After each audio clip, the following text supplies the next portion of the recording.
Lisa, last we spoke, right, we're both the children of immigrants. Yes.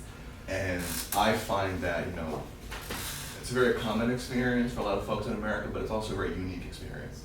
So I'm really curious to hear from you, like, you know, to what extent has, like, your background, your family kind of influenced, you know, your drive, your worldview, your Right. goals, Oh man, aspirations? that's a loaded question.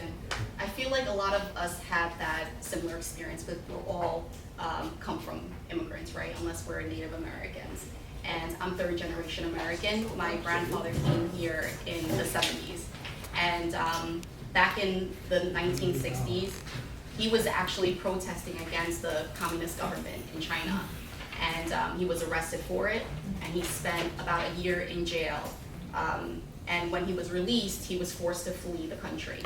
So he left the country and he came to America, and it was a Park Avenue family, a very wealthy Park Avenue family that gave him a job, took a chance on him.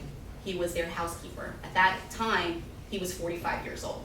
45 years old, coming to a country, a brand new country, don't know the language, don't know the culture, didn't even know if he had a job, but he knew that he had to leave the country, and he left behind my grandmother, my pregnant grandmother, and their 4 kids.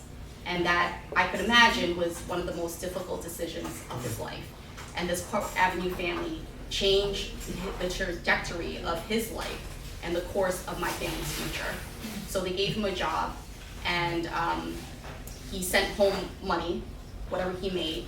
In addition to that, he also sold slippers. He sold slippers, and he got in trouble for it. He got arrested for selling slippers. I could imagine maybe, I don't know, not having a permit to sell slippers or something. And the Park Avenue family not only got him out of trouble, but they gave him the path towards naturalization.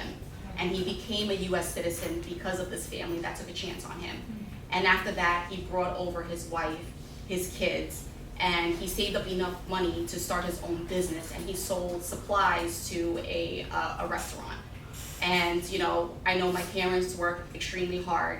My grandfather obviously worked very hard, and it's been a difficult journey for them.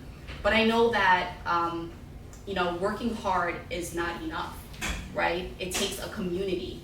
It's not just one person lifting themselves up by their bootstraps. It's a community that is helping people. So, and that's what I appreciate about Long Island. It's that the community is what makes our society thrives, and that's my worldview. As long as we take care of each other, then that determines the success of the entire community in which we live.